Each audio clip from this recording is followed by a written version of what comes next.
चलिए आज बात करते हैं इतिहास के एक ऐसे महान साम्राज्य के संस्थापक की जिसका नाम सुनते ही हिम्मत, रणनीति और एक कभी न मिटने वाली विरासत की तस्वीरें जहन में आ जाती हैं। और क्या नींव रखी थी उन्होंने, एक ऐसे राजवंश की जो बाबर से शुरू होकर औरंगजेब तक सदियों तक इस उपमहाद्वीप की तकदीर लिखता रहा। तो सवाल ये उठता है कि ये सब शुरू कैसे हुआ। मतलब एक अकेले इंसान ने अपने दम पर कैसे एक ऐसे साम्राज्य की बुनियाद रख दी जो सदियों तक कायम रहा। जब भी हम मुगल साम्राज्य के संस्थापक की बात करते हैं तो देखिए जहन में एक ही नाम गूंजता है, बाबर, है ना। पर आज की इस कहानी में हम बादशाह बाबर से थोड़ा हटकर उस नाम के पीछे जो इंसान छिपा है, यानी ज़हीरुद्दीन मोहम्मद, उनकी बात करने वाले हैं। तो यहीं से शुरू होता है हमारा सबसे बड़ा सवाल। सोचिए जरा, अगर उनका असली नाम ज़हीरुद्दीन मोहम्मद था तो फिर पूरी दुनिया उन्हें बाबर क्यों कहती है? ये नाम आया कहाँ से? और देखिए, इस सवाल का जवाब छिपा है उनके नाम की कहानी में ही। क्योंकि ये सिर्फ एक नाम नहीं है, ये तो उनकी पूरी पहचान का, आप कह सकते हैं, एक पहला सुराग है। इसका जवाब मिलता है बाबर के ही चचेरे भाई मोहम्मद हैदर की लिखाई में। उन्होंने बताया कि उस वक्त के जो चुगताई लोग थे वो कह लीजिए कि बहुत ज़्यादा सोफिस्टिकेटेड नहीं थे, और उनके लिए ज़हीरुद्दीन मोहम्मद जैसा इतना भारी भरकम, इतना मुश्किल नाम बोलना ही लगभग नामुमकिन सा। तो उन्होंने क्या किया? उन्होंने एक आसान सा रास्ता निकाला। उनको एक छोटा, प्यारा और बोलने में बिल्कुल आसान नाम दे दिया, बाबर, बस। और ये निकनेम ऐसा चला कि इतिहास में यही उनका असली नाम बन गया। तो ठीक है, नाम की गुत्थी तो सुलझ गई। अब जरा आगे बढ़ते हैं और बाबर की विरासत को समझते हैं। उनकी जो कल्चरल आइडेंटिटी थी ना, वो काफी पेचीदा थी। चलिए उसे ही समझते हैं। देखिए, बाबर की पहचान में ना दो अलग अलग दुनियाएं आकर मिलती हैं। एक तरफ खून से वो मंगोल थे, बरलास कबीले से आते थे, लेकिन दूसरी तरफ उनकी पूरी परवरिश, उनका कल्चर, वो तुर्क फारसी था। हुआ ये कि उनके कबीले ने इस्लाम अपना लिया और तुर्किस्तान में बस गए, और वहां फारसी कल्चर का जबरदस्त प्रभाव। और ये जो मिलीजुली पहचान थी ना, इसका असर उनके साथ चलने वाले लोगों पर भी साफ दिखता था। मतलब उनकी फौज कोई एक नस्ल की फौज नहीं थी। उसमें मंगोल तो थे ही, लेकिन साथ में तुर्क थे, फारसी थे, पश्तून थे, और सेंट्रल एशिया के न जाने कितने अलग अलग कबीलों के लोग उनके साथ खड़े थे। यही डाइवर्सिटी उनकी भाषा में भी दिखती है। घर की भाषा, यानी उनकी मातृभाषा, वो तो थी चगताई, और इसी भाषा में उन्होंने अपनी मशहूर आत्मकथा बाबरनामा लिखी थी। लेकिन उस दौर में जो दरबार की भाषा थी, जो सब लोग समझते थे, वो थी फारसी। और कमाल की बात यह है कि बाबर उस भाषा में भी उतने ही माहिर थे। अच्छा, तो हमने उनके नाम, उनके कल्चर के बारे में बात कर ली। अब जरा सल्तनत और सियासत से हटकर उस इंसान को देखते हैं जो सिंहासन पर बैठता था। मतलब उनके पर्सनल और फिजिकल ट्रेट्स कैसे थे। बड़ी दिलचस्प बात है कि बाबर ने अपनी लिखाई में अपने पिता उमर शेख मिर्जा का जिक्र किया है। उन्होंने लिखा कि उनके पिता एक ठिगने कद के, तगड़े जिस्म वाले, थोड़े मांसल चेहरे और गोल दाढ़ी वाले इंसान थे। देखिए, ये छोटी सी डिटेल हमें उनके परिवार के अंदर की एक झलक देती है ना।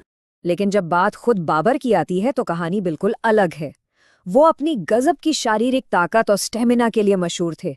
मतलब उनके किस्से आज भी सुनाए जाते हैं। एक किस्सा तो ये है कि वो एक्सरसाइज करने के लिए क्या करते थे, दो आदमियों को अपने दोनों कंधों पर बिठाते थे और फिर सीधी खड़ी ढलान पर ऊपर की तरफ दौड़ लगा देते थे, बस एक्सरसाइज के लिए। जरा सोचकर देखिए ये किस लेवल की ताकत रही होगी। और किस्से यहीं खत्म नहीं होते। ऐसा कहा जाता है कि उनका एक नियम था, उनके रास्ते में, उनकी मुहिम में कोई भी नदी आ जाए, छोटी हो या बड़ी, वो उसे तैर कर ही पार करते थे। ये सिर्फ ताकत की बात नहीं थी, ये उनके इरादे की मजबूती को भी दिखाता है।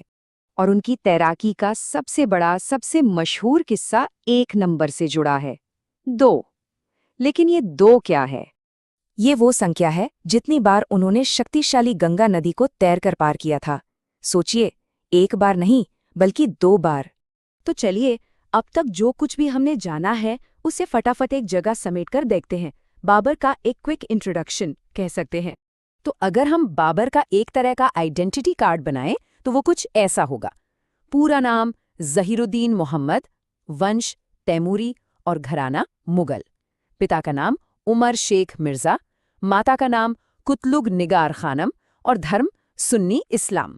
अब ये तो हो गई उनकी फॉर्मल पहचान, कागजों वाली पहचान। लेकिन जैसा कि हमने देखा, असली कहानी तो इन सब से कहीं ज्यादा गहरी और दिलचस्प है। क्योंकि वो सिर्फ एक बादशाह नहीं थे, वो एक मंगोल वंशज थे जिनकी परवरिश तुर्क फारसी कल्चर में हुई। वो एक लेखक थे और एक ऐसे इंसान थे जिनकी ताकत के किस्से सुनाए जाते हैं। जरा सोचिए, उम्र महज 12 साल, आप एक राजा हैं और एक ही झटके में आपसे सब कुछ, आपका सिंहासन, आपका राज्य, सब कुछ छीन लिया जाता है। ऐसी हालत में कोई क्या करेगा? यही वो मुश्किल सवाल था जिसका सामना करना पड़ा एक नौजवान बाबर को। तो बाबर की कहानी की शुरुआत होती है एक जबरदस्त हार से, एक ऐसी हार जिसने उसे महलों के शासक से एक भगोड़ा बना दिया, जिसके पास अपने नाम के सिवा और कुछ भी नहीं बचा था। साल था 1494। जब बाबर के पिता की मौत हुई तो उसकी उम्र थी महज 12 साल, और इतनी सी उम्र में उसके कंधों पर एक पूरे राज्य का बोझ आ गया था। उसे विरासत में मिली थी फरगना घाटी की गद्दी, जो आज के उज़्बेकिस्तान में है। लेकिन सिंहासन पर एक बच्चे को देखकर उसके अपने ही रिश्तेदारों की नीयत डोल गई। उन्होंने उसकी कम उम्र का फायदा उठाया, उसे धोखा दिया और उसका राज्य उससे छीन लिया। बाबर को कुछ वफादार साथियों के साथ दर दर की ठोकरें खाने के लिए छोड़ दिया गया। पर इस निर्वासन के अंधेरे में भी बाबर के दिल में एक सपना जल रहा था, एक जुनून, और वो था समरकंद। ये सिर्फ एक शहर नहीं था, ये उसके महान पूर्वज तैमूर की शानदार राजधानी थी, और बाबर इसे किसी भी कीमत पर हासिल करना चाहता था। और उसने कोशिश की, एक बार नहीं बार बार। 1496 में उसने नामुमकिन को मुमकिन कर दिखाया और समरकंद पर कब्जा कर लिया। लेकिन ये खुशी ज्यादा दिन टिक नहीं पाई। कुछ ही महीनों में उसने न सिर्फ समरकंद बल्कि अपना पुराना राज्य फरगना भी गंवा दिया। 1501 में वो फिर से शहर जीता, लेकिन जीत एक बार फिर रेत की तरह उसकी उंगलियों से फिसल गई। ये हार और जीत का एक बेरहम सिलसिला था। तो बाबर की इस कहानी में विलन कौन था? वो था मोहम्मद शैबानी, एक ताकतवर उज़्बेक खान। वो एक ऐसी दीवार की तरह था जिसे बाबर तोड़ ही नहीं पा रहा था। हर बार जब बाबर समरकंद के करीब पहुंचता, शैबानी उसे और जोर से पीछे धकेल देता। वो बाबर के सपने और हकीकत के बीच खड़ा था। लगातार एक ही दीवार से टकराने के बाद बाबर को शायद ये एहसास हुआ कि उसे अपनी रणनीति बदलनी होगी। उसने शायद खुद से पूछा होगा, अगर मैं मध्य एशिया का दिल नहीं जीत सकता तो क्या मैं कहीं और अपनी सल्तनत नहीं बना सकता? ये वो सोच थी जो इतिहास का रुख मोड़ने वाली थी। तो 3 साल तक बाबर ने अपनी बिखरी हुई सेना को फिर से इकट्ठा किया। 1504 में उसने एक ऐसा साहसी कदम उठाया जिसके बारे में कोई सोच भी नहीं सकता था। अपनी फौज के साथ बर्फीले हिंदुकुश पहाड़ों को पार करना। मंजिल थी काबुल, और वो कामयाब हुआ। आखिरकार इतने सालों के बाद बाबर के पास एक राज्य था जिसे वो अपना कह सकता था। लेकिन बाबर सिर्फ एक लड़ाका नहीं था, उसके अंदर एक कलाकार, एक लेखक भी छिपा था। जब उसने कुछ वक्त के लिए हेरात शहर पर कब्जा किया तो वो वहाँ की संस्कृति से बहुत प्रभावित हुआ। उसने अपनी मशहूर जीवनी बाबरनामा में उसे बुद्धिजीवियों से भरा शहर कहा। शायद यही वो जगह थी जहाँ एक बादशाह के दिल में एक लेखक ने जन्म लिया। पर किस्मत अभी भी बाबर के साथ आंख मिचौली खेल रही थी। मतलब काबुल में भी उसे चैन नहीं मिला। वहां भी बगावतों ने उसे एक बार फिर अपने ही बनाए राज्य से भागने पर मजबूर कर दिया। हाँ, वो जल्दी उसे वापस जीतने में कामयाब रहा, लेकिन ये संघर्ष लगातार जारी था। और फिर कहानी में एक नया मोड़ आया। एक ऐसी जगह से मदद मिली जिसकी बाबर ने शायद कल्पना भी नहीं की होगी। एक ऐसा ताकतवर साथी मिला जो उसे वो सब कुछ दे सकता था जिसका उसने हमेशा सपना देखा था। साल 1510 में एक जबरदस्त घटना घटी। ईरान के ताकतवर शाह इस्माइल प्रथम ने बाबर के सबसे बड़े दुश्मन मोहम्मद शैबानी को एक जंग में न सिर्फ हराया बल्कि मार डाला। अचानक बाबर का सबसे बड़ा कांटा रास्ते से हट गया था। मध्य एशिया में एक पावर वैक्यूम बन गया था और बाबर उसे भरने के लिए तैयार था। बाबर ने इस मौके को हाथ से जाने नहीं दिया। उसने शाह इस्माइल के साथ एक समझौता कर लिया, लेकिन इस सौदे की कीमत बहुत बड़ी थी। अपने सपने को पाने के लिए एक सुन्नी शहजादे को एक शिया शासक की हुकूमत कबूल करनी पड़ी। ये एक बहुत बड़ा जुआ था, एक बहुत बड़ा रिस्क। पर बदले में उसे मिली फौजी मदद और अपनी बहन खानजादा की वापसी का वादा। तो लीजिए, वो पल आ ही गया जिसका बाबर को बरसों से इंतजार था। वो अपनी सबसे बड़ी ख्वाहिश पूरी करने की दहलीज पर खड़ा था, लेकिन किसे पता था कि उसकी सबसे बड़ी जीत में ही उसकी सबसे बड़ी हार छिपी होगी। ईरानी फौज की मदद से बाबर ने तीसरी बार समरकंद में एक हीरो की तरह कदम रखा। सड़कों पर जश्न का माहौल था। लोगों ने उसे हाथों हाथ लिया, एक ऐसे मसीहा के तौर पर जो उन्हें उज़्बेकों से आज़ाद कराने आया था। सालों की जद्दोजहद के बाद बाबर आखिरकार अपने घर लौट आया था। लेकिन अपनी जीत के इसी जश्न में बाबर ने एक ऐसी गलती कर दी जो आगे चलकर बहुत भारी पड़ी। समरकंद की सुन्नी आबादी के बीच वो शियाओं जैसे लिबास पहनता रहा। ये ईरान के शाह के प्रति उसकी वफादारी का खुला प्रदर्शन था। छोटी सी लगने वाली ये बात आगे चलकर सब कुछ बदलने वाली थी। कल तक जो लोग उसे अपना हीरो मान रहे थे, अब उन्हें वो एक बाहरी लगने लगा था। उसका जनाधार ताश के पत्तों की तरह बिखर गया, और इसी नाराजगी का फायदा उठाते हुए उज़्बेकों ने सिर्फ 8 महीने बाद ही पलटवार कर दिया। इस बार कहानी खत्म हो चुकी थी। समरकंद हमेशा हमेशा के लिए बाबर के हाथ से जा चुका था। सोचिए जरा, सिर्फ 4 साल, और इन 4 सालों में लड़ी गईं 4 लड़ाइयां, और नतीजा भारत के सबसे बड़े साम्राज्यों में से एक की शुरुआत। जी हां, आज हम उसी कहानी में उतरने वाले हैं जिसने मुगल साम्राज्य की नींव रखी। ये सवाल तो दिमाग में आता ही है ना, कि आखिर कैसे कोई एक शख्स एक के बाद एक 4 साल तक लगातार लड़ाइयां लड़ता है और हर बार जीतता है, और उसकी जीत से एक पूरे साम्राज्य का नक्शा ही बदल जाता है। चलिए आज इसी रोमांचक कहानी की एक एक परत को खोलकर देखते हैं। तो हम बाबर की उन्हीं 4 सबसे जरूरी जीतों को एक एक करके समझने की कोशिश करेंगे।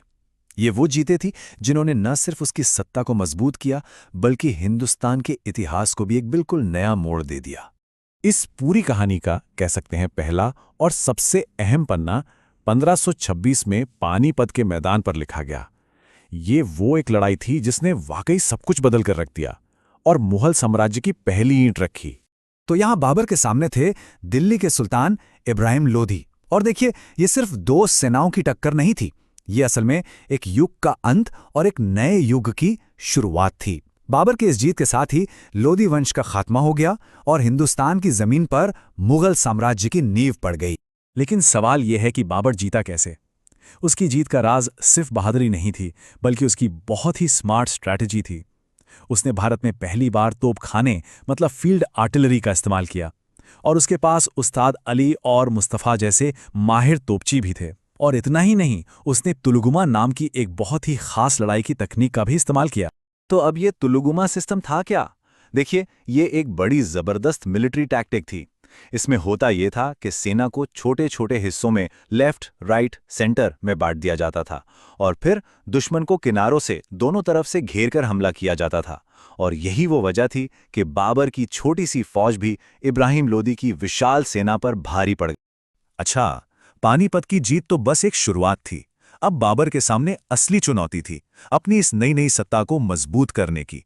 तो अगले 2 साल बस इसी कोशिश में गुजर गए। अगले ही साल 1527 में खानवा के मैदान में बाबर का सामना एक और बहुत बड़ी चुनौती से हुआ, और ये चुनौती थे मेवाड़ के महान शासक राणा सांगा और उनकी राजपूत सेनाएं। इस लड़ाई में बाबर की जीत ने न सिर्फ राजपूत संघ की ताकत को कमजोर किया, बल्कि उसके नए साम्राज्य के रास्ते से एक बहुत बड़े खतरे को हटा दिया। फिर आया 1528। ठीक अगले साल बाबर ने चंदेरी में मेदिनी राय को हराया।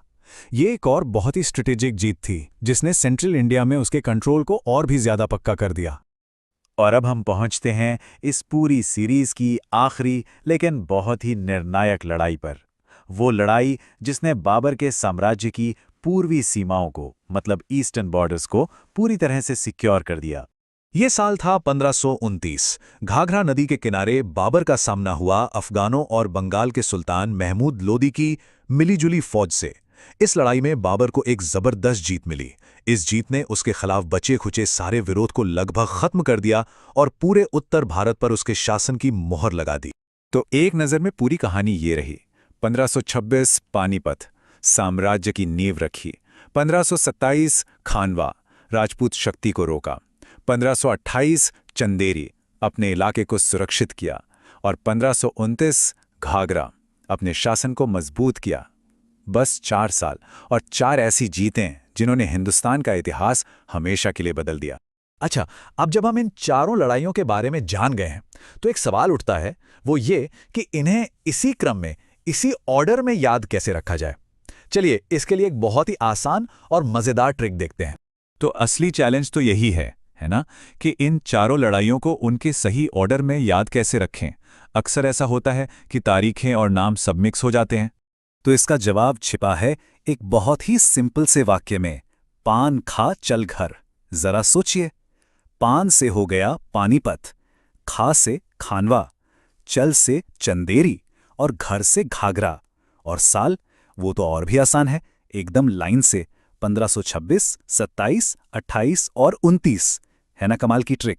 तो आखिर में ये बात हमें सोचने पर मजबूर करती है ना, कि कैसे एक इतनी साधारण सी ट्रिक इतिहास जैसे इतने बड़े सब्जेक्ट को कितना आसान और यादगार बना सकती है।